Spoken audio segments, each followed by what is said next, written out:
akan membahas yang pertama, yaitu pengelolaan daerah aliran sungai.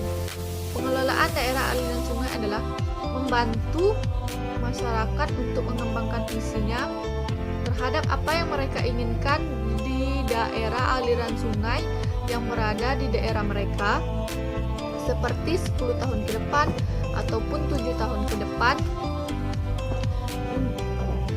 dan mencari strategi untuk mencapai visi tersebut. Adapun pengelolaan daerah aliran sungai terpadu adalah suatu pendekatan yang melibatkan teknologi tepat guna strategis sosial untuk memaksimalkan pengembangan lahan, hutan, air, dan sumber daya manusia dalam suatu daerah aliran sungai yang bertujuan untuk memenuhi kebutuhan manusia secara berkesinambungan. Yang kedua yaitu adalah sasaran pengelolaan DAS.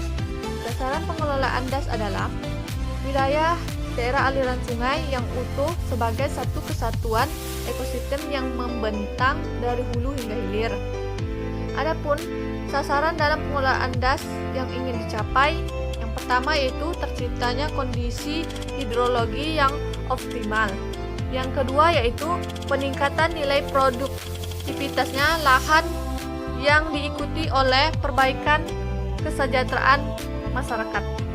Yang ketiga adapun penataan dan perkembangannya berkelembagaan formal dan informasi masyarakat dalam penyelenggaraan pengelolaan daerah aliran sungai secara berkelanjutan. Yang terakhir yaitu terwujudnya pembangunan yang berkelanjutan, berwawasan lingkungan, dan berkeadilan. Baiklah, yang ketiga yaitu komponen pengelolaan DAS. Program pengelolaan DAS terpadu adalah sebuah paket yang menyatukan semua komponen daerah aliran sungai berdasarkan prioritas masyarakatnya. Program ini memiliki komponen-komponen sebagai berikut. Yang pertama, pengembangan sumber daya alam, lahan, hutan, dan air. Yang kedua, tindakan pengendalian untuk meminimumkan laju degradasi dan perbaiki sumber daya alam. Dan yang ketiga adalah pengelolaan sumber daya alam, lahan, hutan, dan air. Yang keempat, diversifikasi mata pencarian. Nah, yang keempat yaitu pendekatan DAS. Pendekatan dan penggunaan pengelolaan daerah aliran sungai untuk mencapai perencanaan dan pelaksanaan kegiatan. Pembangunan sumber daya alam yang ditanamkan dalam pendekatan ini adalah pengakuan adanya hubungan erat antara lahan dan air dan antara daerah hulu dan hilir, serta pelaksanaan praktek yang tepat sesuai sasaran. Baiklah, materi selanjutnya akan dilanjutkan oleh teman saya yaitu Fitriani Pratiwi. Kepadanya saya persilakan. Sekian, terima kasih. Terima kasih kepada kedua ganggu. Baiklah teman-teman semua, materi selanjutnya akan disampaikan oleh teman saya yaitu Fitriani Pratiwi.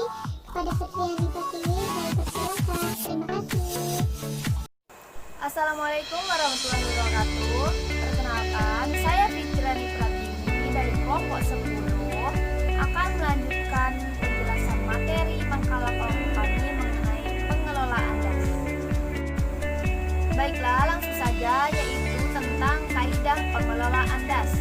Konsep dasar pengelolaan DAS adalah bahwa keberhasilan pengelolaan akan terwujud bila seluruh pengambil kebijakan seperti pemerintah, badan pemerintah, negara dan internasional, lembaga keuangan, dan masyarakat sendiri ikut berperan secara aktif mengelola DAS untuk memperbaiki kesejahteraan dan sosial ekonomi. Selanjutnya mengenai kegiatan pengelolaan DAS. Ada 3 sasaran umum kegiatan pengelolaan DAS, yaitu yang pertama rehabilitasi. Rehabilitasi ini memperbaiki lahan pertanian atau kehutanan akibat erosi dan sedimen yang berlebihan dan bahan-bahan yang mudah larut yang tidak diperlukan akibat run-off.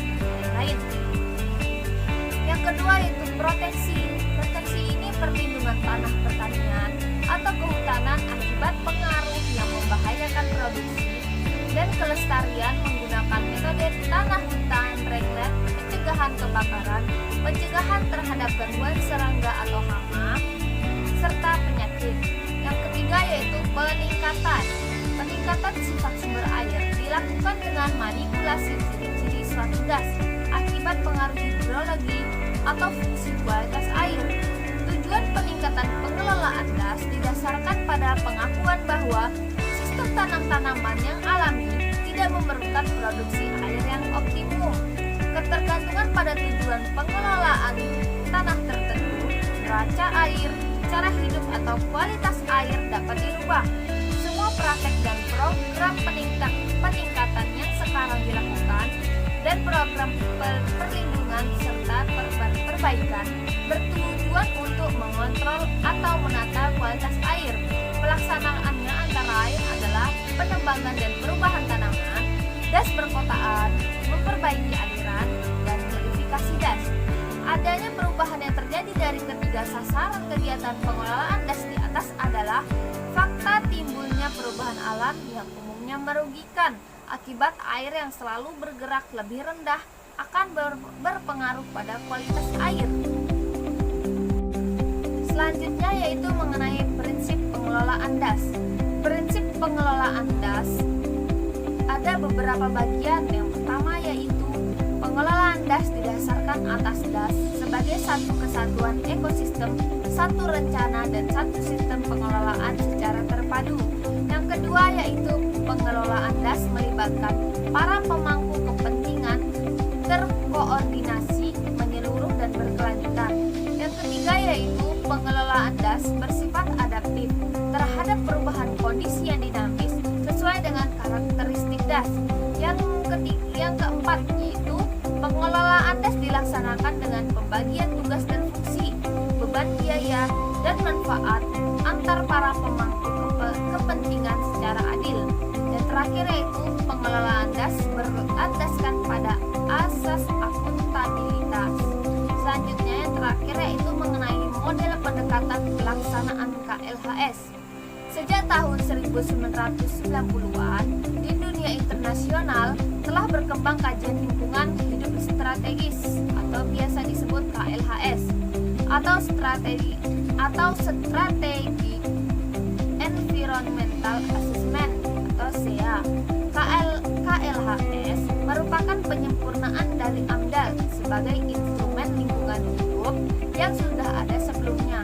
Jika AMDAL hanya hadir pada tingkat proyek, maka KLHS ada pada kebijakan, rencana, dan atau program pembangunan.